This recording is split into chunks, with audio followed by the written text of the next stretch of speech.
Hi friends, it's time for another budget update. My last budget update covered through to mid-March. I want to give you a quick rundown of what's happened through the rest of March and April now that we are well into May. Let's go ahead and get started. If you want to check out all of the items that I have purchased with my budget so far this year, I will link those videos below. It's just a lot to break down and I don't want to have to run through everything.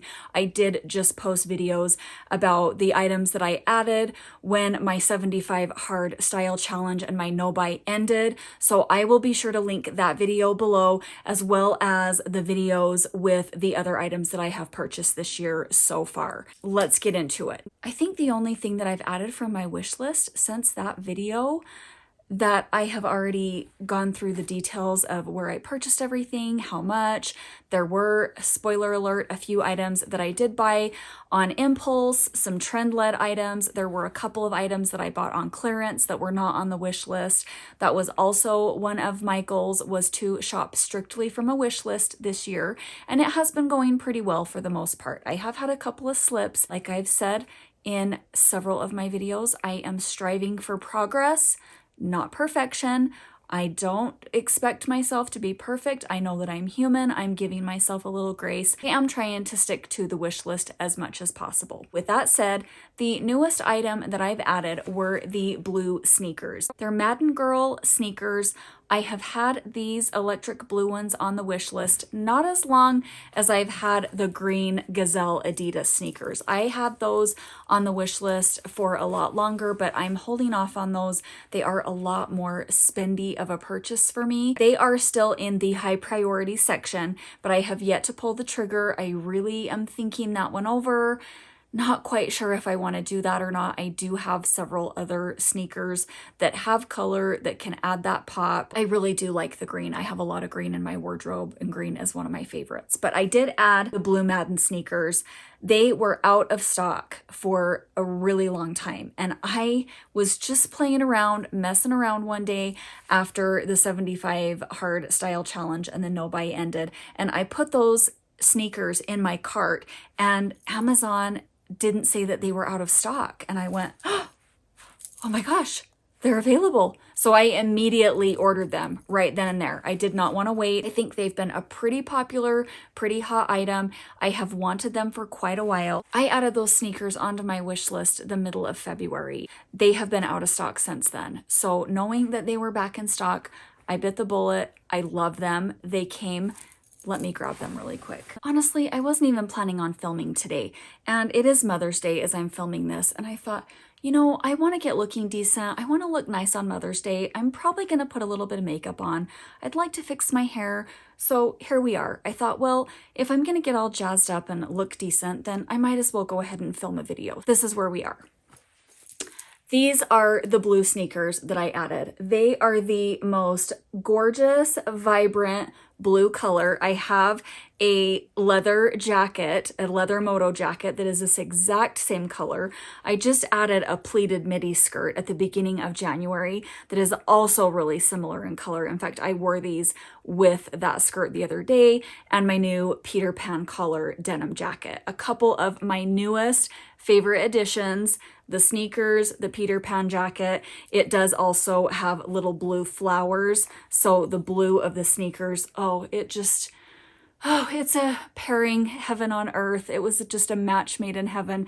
And I am so glad I got these. I did have these on the medium priority section of the wish list, even though the green ones are in the high priority section. These were a third of the cost. These ended up being $36.75 with tax. They are really comfortable. The very first day that I got them, I was a little worried because the one shoe was giving me a little bit of fit and it kept making my foot fall asleep. The first day that I wore them, I do have to say, not very comfortable. But as I have continued to wear them, they are getting more comfortable with wear. And for $36.75, I think they're a really decent quality. They really add something to your outfit. They give that little something extra, that pop of color, that the colored sneakers are so popular right now. And these fit the bill perfect. I'm so glad that I have these in my closet. No regrets about adding these. And they also complement the blue bag that I added earlier this year as well. So I have a lot of blue things that are just coming together very harmoniously, playing together in the sandbox, and I could not be more thrilled. Let's break down the numbers. So in the month of March, I did earn $80 towards my budget. $15 of that $80 was earned from food from dining at home instead of grabbing takeout or dining out. $65 of that was workouts. In the month of March, it does look like I missed 2 workouts. Most weeks in March, I did work out my 4 days, and my $15, I averaged once per week, give or take. There were only 3 days of the month that I did earn that money from not grabbing takeout. I have lessened my desire to do that. I have found that by doing this challenge, it has just made me not want to eat out as much, which is a great overall goal. Groceries and food, it's outrageous right now. And our grocery bill, I know, has more than doubled from what it used to be. I'm sure that's the case with all of you. You're all feeling that right now. To know that I'm only averaging wanting to eat out about once every 10 days or so, that's a pretty good improvement for me. So I'm really happy with that. For the month of April, I earned $80 for my budget. So at least I'm consistent, right, friends? In the month of April, it was the exact same breakdown, $15 from not dining out or not grabbing takeout, and $65 from my workouts. In April, I missed about 3 workouts. It's pretty consistent for me most months. I'm missing 2 to 3 workouts each month, which means in the scheme of the overall month, I'm missing about 1 workout a week. And I'm hoping that I'm gonna get better with that. I'm really wanting to focus and work on my fitness moving forward. We're getting closer to summer. We have a boat. I'm gonna be having to get into a bathing suit here before too long. And I really just wanna dial in on that fitness and be better about making sure that I'm not missing those workouts moving forward.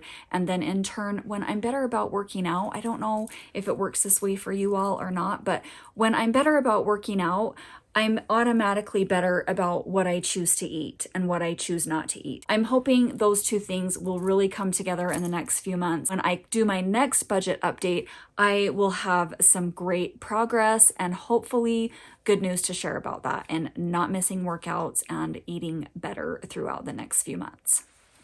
For the numbers, totaling what I have spent of my budget that I have earned up to this point through the end of April. With adding those blue sneakers onto all of the items that I have purchased up through to the end of the other video that I've linked for you stating the breakdown of all those items, I believe it was around 160-ish that I had spent up to that point.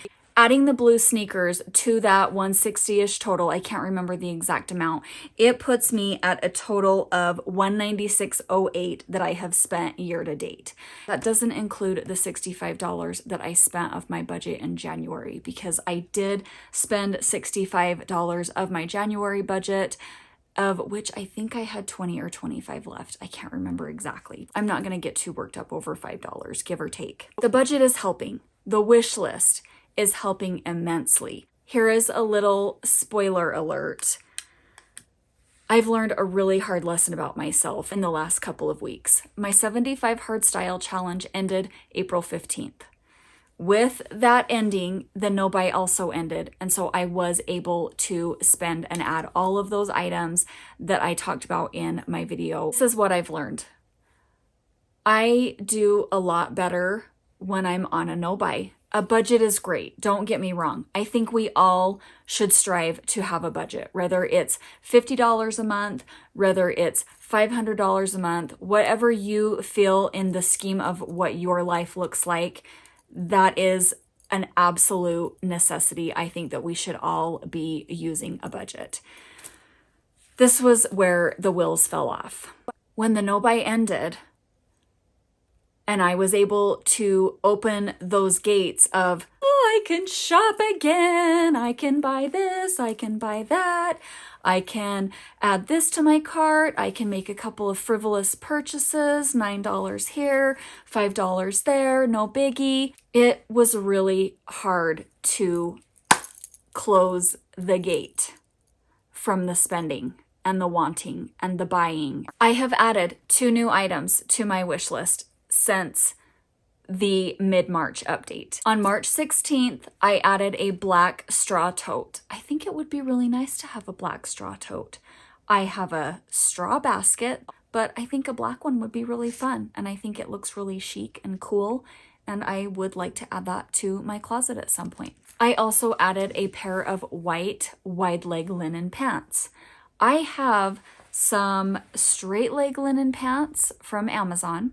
I say straight leg, but they're really more of a tapered leg. They have more of that tapered fit, and I really like the look of a wide leg pant. I'm really living for wide leg pants right now. They feel so chic. I feel current. I feel like they fit my body really nicely, and I'm just not really into the skinny fitted pants right now, even though I have many pairs. I'm just overlooking them, and I'm wearing all of my wide leg stuff. So I would really like a pair of white wide leg pants, and I added those to my wish list on March 28th. That's it. I really haven't added anything else. Let me just double check here. I did, in the low priority section, add these yellow and white boots that I saw on Amazon. I was scrolling, I saw them one day. I think they're so fun. They remind me of a popcorn circus. They're yellow and white striped. The yellow reminds me of the popcorn. The stripes reminds me of the circus. I think they are so cute. So I did add these onto my wish list as a low priority item, and they're 86. I don't need these boots. They are not functional enough. These boots are not going to fit enough different outfits. My price per wear on these is not going to go down fast enough for me to justify spending almost $50 on these boots. They were fun. They were cute. Yes, I wanted them in the moment. At the time I saw these boots, I was still on the no buy. Had the no buy not been going, and had I not had a budget or a wish list or all of the combination of those things together, I absolutely would have bought these boots. They would have been here. I would have had them on my doorstep, and I would be rocking these boots this spring. But I'm not that girl. I'm trying to be better. I'm improving. I'm making shifts. I see shifts happening. I see shifts in my brain, in my behavior. I am definitely going back on a no buy. Spoiler alert for the next few months, kind of a wah if you really enjoy seeing the new things that I've added or seeing things that I've recently purchased. There's not going to be anything new coming into this closet for at least the next 90 days, possibly 120. I'm still a little bit in limbo. I'm debating on whether I want to do 90 or 120, which I think is a good amount of time. I am having a really hard time reining it in and stopping the spending once I start. So knowing and learning that about myself, I don't know, do any of you do this, or is this just me? I really have struggled with closing the checkbook and stopping the buying. For that reason, I'm putting myself back on a no buy. It was a lot easier in my brain for me to just automatically know that I have to tell myself, no, it's not an option. I'm not buying anything right now. It in turn made me look less, made me want less, and it made me have more fun and be more creative and enjoy what's already here in my closet. I want to go back to that mindset. That is where I need to be. That is where I felt the most peace, and I felt less stress. I don't know about you all, but when I'm always thinking about things to want and things to buy, and should I get it or should I not? Do I want it enough to put it on the wish list? It's kind of exhausting. It wears me out. It wears me down. And I'd rather focus my energy on other things. I'd rather focus on my fitness, spending time with my family, really diving into things and spending my energy and my bandwidth on things that really matter. And stuff is just not one of those things right now. That is my update for the remainder of March and April. May is going pretty well so far. I'm really excited. The weather is warming up. That makes me want to get my workouts in. It makes me feel more motivated to want to move my body and get out of the house and go do those kinds of things. That has been a huge help. I know in my prior update, we were having some really cold weather, really cold months. Those are subsiding somewhat, which is really helping my mental state of wanting to get out, get to the gym, do my exercise, plan meals, and do better all around. If you're new to the channel, hi there, my name is Jessica. I love style. I enjoy playing in my closet, shopping my closet, creating outfit ideas. I am a lover of shopping. I'm working on getting a handle on it, consuming less this year, consuming better quality when I do decide to buy something. I love sharing that here with you. I'm a little bit just over here sharing and documenting my journey. I love to hear from all of you. If any of those things resonate with you, please subscribe. I would love to have you over here next time. And remember, until I see you again, friends, don't forget to be kind. It doesn't cost a thing. Bye for now.